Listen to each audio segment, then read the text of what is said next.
While introducing me at her birthday dinner, she smirked and said, "Don't get any ideas. You're just temporary." Everyone chuckled awkwardly. I stood up, paid my share, and said, "Guess the temporary part just ended," and left. She called an hour later, crying. I never answered. Hey viewers, before we move on to the video, please make sure to subscribe to the channel and hit the like button if you want to see more stories like this. Thanks. I should have known something was wrong the first time I met her friends. 3 months in, Vanessa finally invited me to meet her core group, cocktail bar in Tobacco bottle service. The kind of place where the drinks cost more than my weekly grocery budget. I showed up in my best blazer. Nice. Clean. Off the rack from Nordstrom. Everyone else looked like they'd stepped out of a magazine spread. Connor, Brittany's husband, was the first to ask, "So, Nathan, what do you do?" "Architecture." I said, polite nods around the table. "Which firm?" Connor leaned forward, fingers drumming on his Rolex. I named it. Mid-sized. Respected in the industry. Doing good work. Oh. His smile didn't quite reach his eyes. I thought you meant one of the big ones." The conversation moved on. I felt like I'd failed a test. I didn't know I was taken. In the Uber home, Vanessa was quiet. "You were quiet tonight." She finally said, "I felt like I was being interviewed for a position I didn't apply for." She shifted in her seat. "What does that mean?" "Your friend spent the whole night trying to figure out if I was worth your time based on my resume. They're just protective. They've seen me date guys who had the right credentials. That's not fair." I turned to look at her. "Do you care about any of that stuff?" "No. Of course not." She took my hand. "I like you for you. Good. Because that's all I've got to offer." She leaned in and kissed me. "That's all I want." But she was lying. To herself. To both of us. The signs were there. I just didn't want to see them. Month 4. My firm won a small but prestigious design award. I was excited. It was recognition that actually mattered in my field. Vanessa posted about it once on her Instagram story. Vague and brief. Didn't tag me. When I asked why, she said, "I don't like mixing personal and professional online." Month 5. We ran into her ex-boyfriend Preston at a charity gala. He was everything you'd expect. Finance background. Beck Filippo watch. Stories about his place in the Hamptons. Vanessa lit up talking to him in a way I hadn't seen in weeks. On the drive home, she went quiet. What I asked, nothing. She said, staring out the window. But something had shifted. Month 6.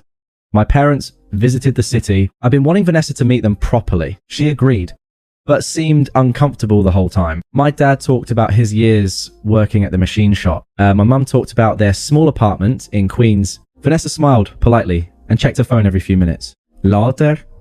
She called them sweet in a tone that made it sound like an insult. By month 7, she was mentioning Preston constantly. Preston took me to this restaurant. Preston knew the owner of that gallery. I noticed I'm not insecure, but I'm not blind either. Then came her birthday. 2 weeks before the dinner, Vanessa announced she was doing something big. I'd assumed it would be intimate, close friends. Maybe her parents on a separate night. She sent me the guest list. 16 people. Most I'd never met. Maria. I looked at the restaurant reservation. That's like $300 a person. It's my birthday. I only turned 28 once. I'm not saying don't celebrate. I'm saying maybe somewhere more reasonable. I'd love to take you somewhere special. Just the two of us. God. You sound like my dad trying to teach me about budgets. Nessa. Everyone pays for themselves anyway. You can afford one nice dinner. Can't you? It's not about affording it. Then what's it about? I hesitated. It's about you wanting to perform for people instead of just being. Her expression went cold. Not everyone is satisfied with just being Nathan. Some of us have standards. That hurt. She knew it. She didn't apologize. The week before her birthday, I finished my gift. I've been working on it for weeks. A custom architectural drawing of the building where we first met, that gallery opening, where we talked for 3 hours straight, where she told me I was the most interesting person she'd met in years. I showed it to my sister, Sophie. It's gorgeous. She said, running her finger along the frame, she better appreciate this.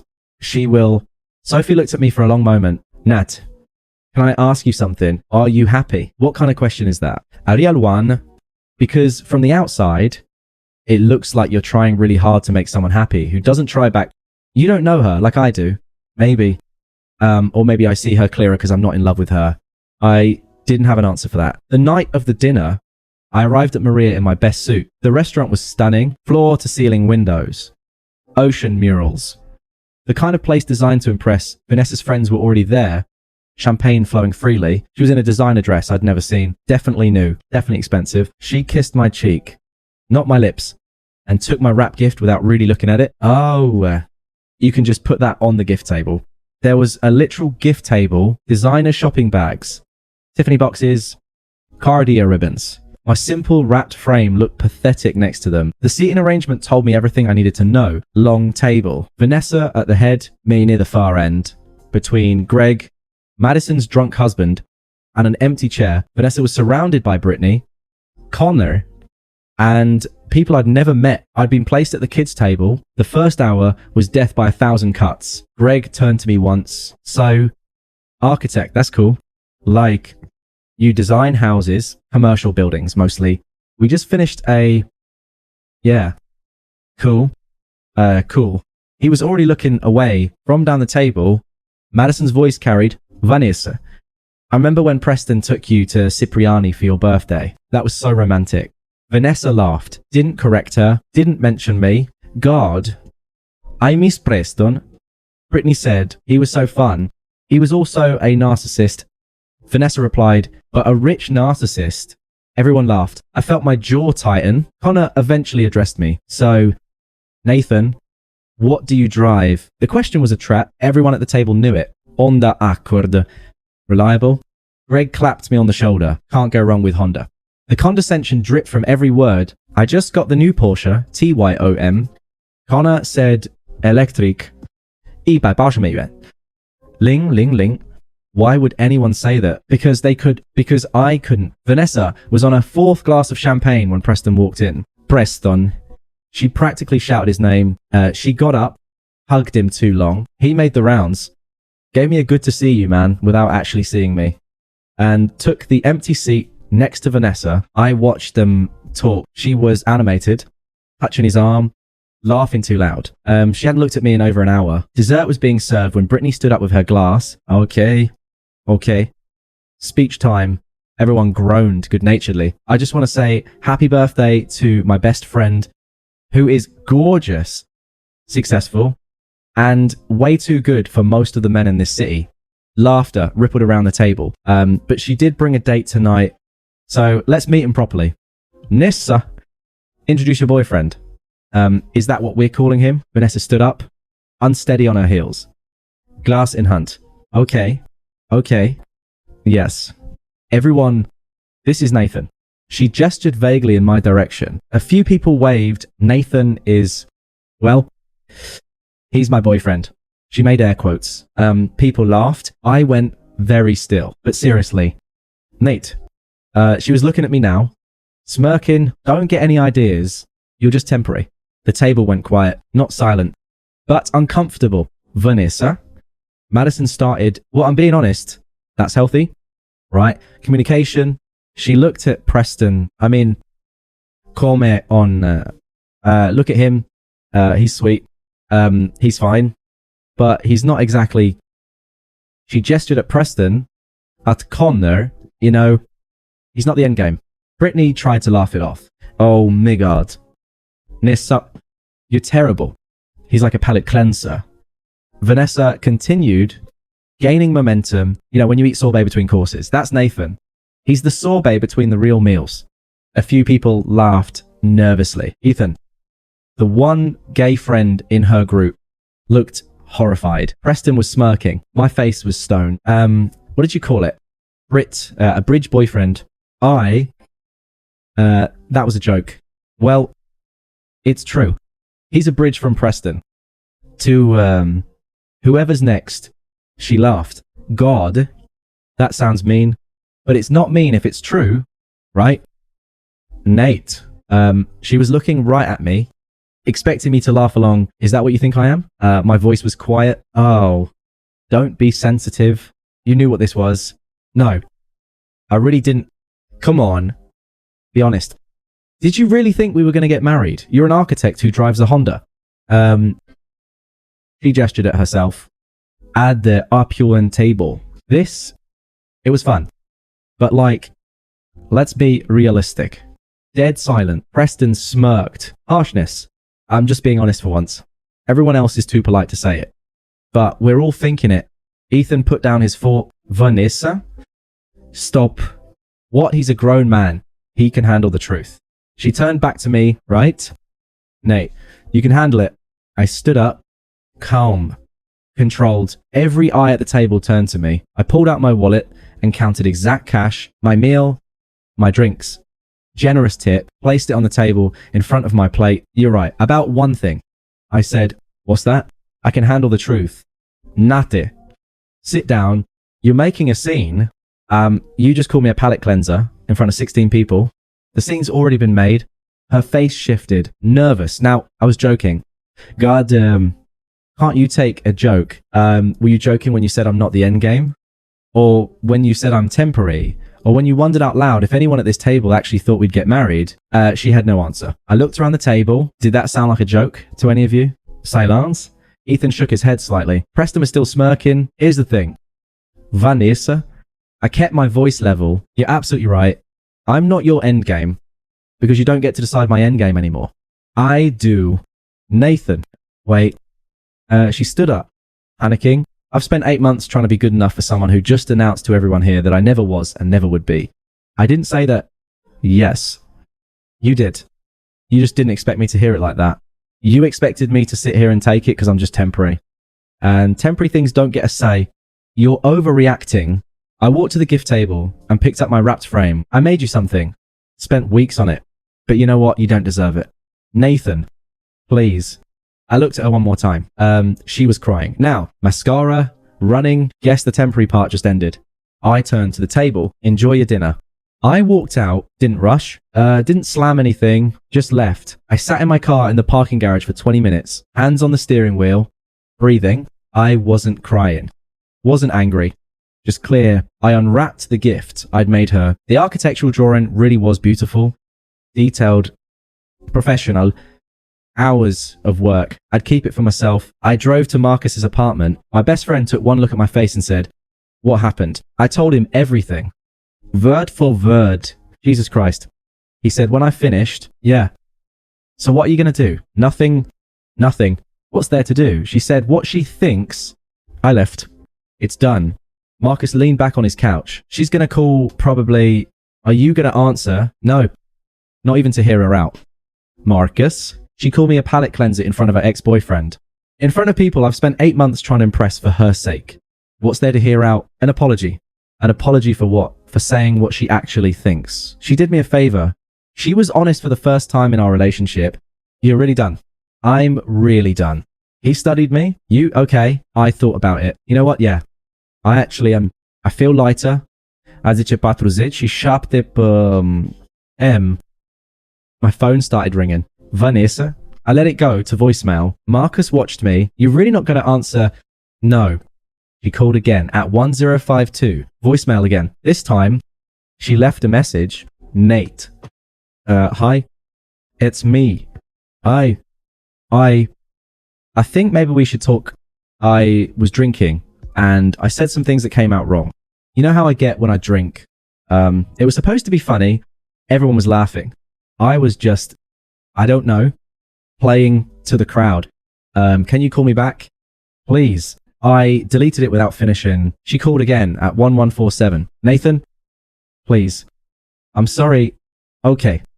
I'm really sorry. I didn't mean you were temporary. I don't know what I meant. I was drunk and stupid and trying to impress people who don't even matter. You matter. You've always mattered. Please just call me back. Let me explain. I can fix this. Then the text started. Are you awake? I know you're seeing these. Can we please talk? I'm sorry. Call me. All delivered. None read. I turned my phone face down on Marcus's coffee table. I'm going to sleep. I said, thanks for letting me crash. Stay as long as you need. I woke up Saturday morning having slept better than I had in months. 23 messages from Vanessa.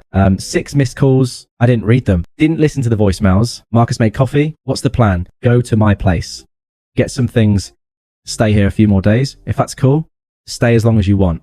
But won't she show up there? Probably. I'll go when she's not around.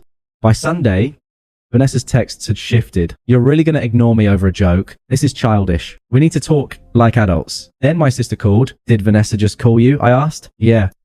I told her to lose my number. What did she say? That you're overreacting. That it was a misunderstanding. I told her exactly what I thought of someone who calls my brother a palate cleanser at a public dinner. Sophie's voice was sharp. She actually tried to defend herself. Said she was drunk. Drunk words are sober thoughts. That's what I told her. Sophie paused. Are you okay? Really? Yeah.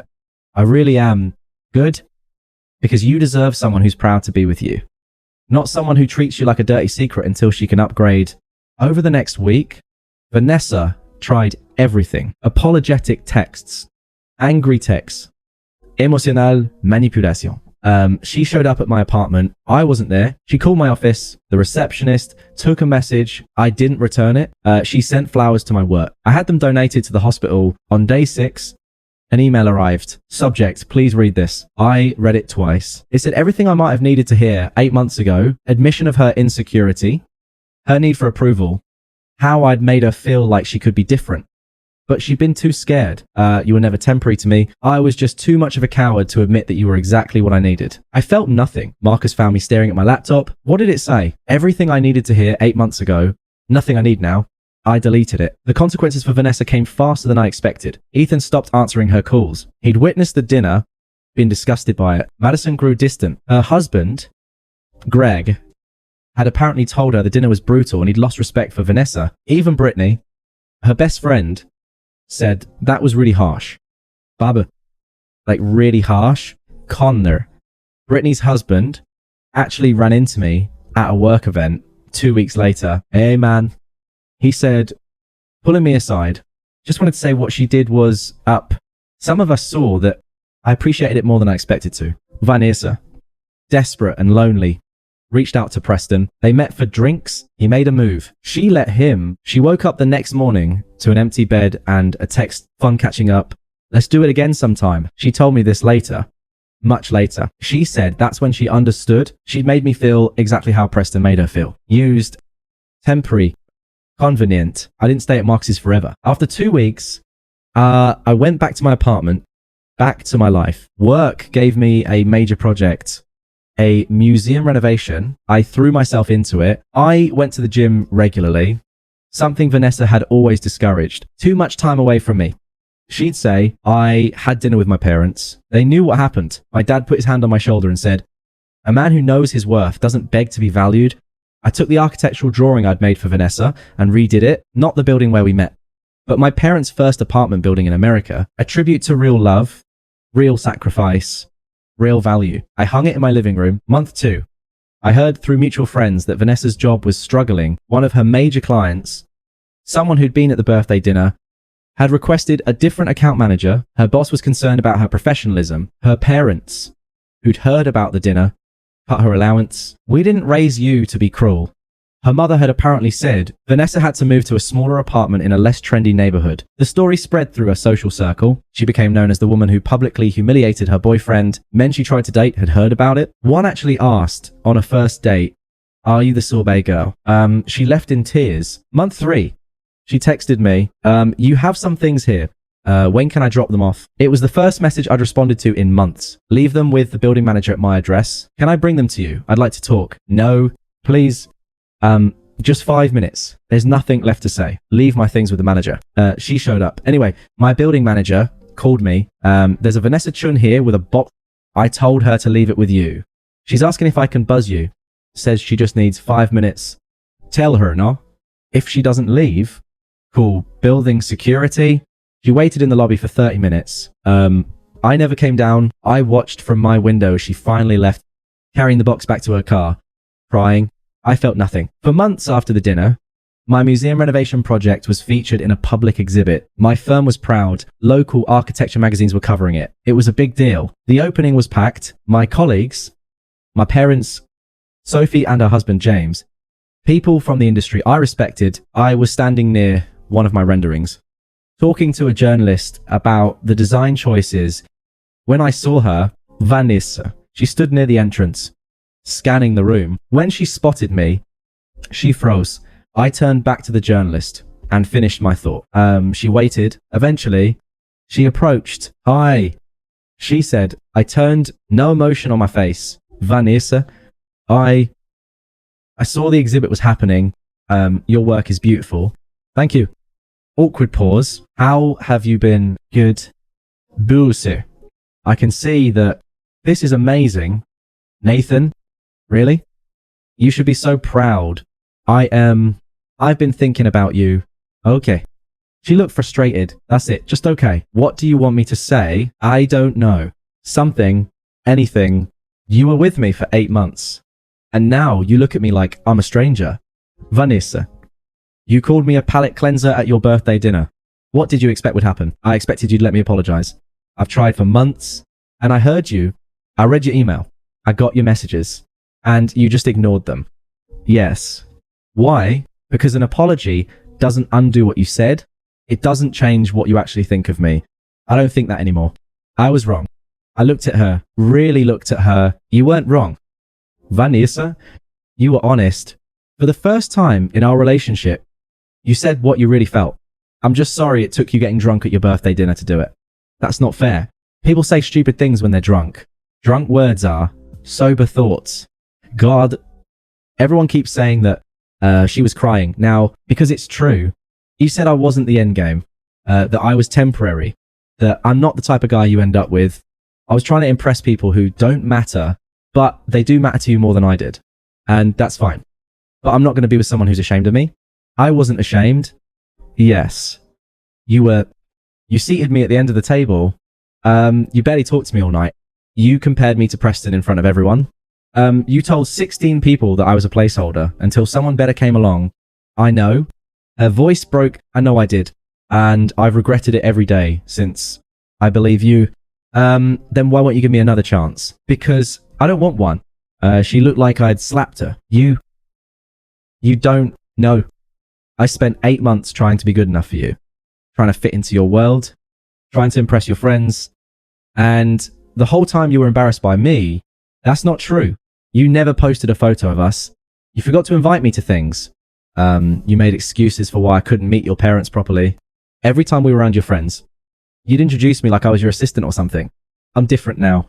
Maybe you are, but I'm different. I'm not the guy who will accept being someone's secret anymore. I'm not the guy who will wait around, hoping to be good enough. You were always good enough. Then you should have treated me like it. She was fully crying now. So that's it. We're just done. We've been done since your birthday. You just didn't realize it because I stopped responding. I love you. She said desperately. I paused. Then gently, no, you don't. You love the idea of being loved, but you don't love me. If you did, you wouldn't have said those things. You wouldn't have treated me like I was beneath you. I never said you were beneath me. Vanessa, you called me sorbet between real meals. What else would you call that? She had no answer. I hope you find what you're looking for. I really do. But it's not me. Please. I have to get back to my family. Take care of yourself. I walked away. Nathan. She called after me. I kept walking. Sophie saw Vanessa, gave her a cold look, and put her arm around me. I looked back once. Vanessa stood alone in the crowded gallery, watching me laugh with my family. She finally understood. She'd had someone who loved her, and she destroyed it for people who never cared. I went back to my parents. My mum touched my arm. Was that her? Yeah. Are you okay? Yeah. I really am. My dad patted my shoulder. Good, man. The exhibit continued. I was present, engaged, celebrating an achievement I was genuinely proud of, surrounded by people who were proud of me, not thinking about Vanessa at all. I'd moved on, not to someone new, but to myself, and that was enough. Thanks for watching. Make sure to subscribe to the channel and hit the like button. What do you think about this story? Share it in the comments.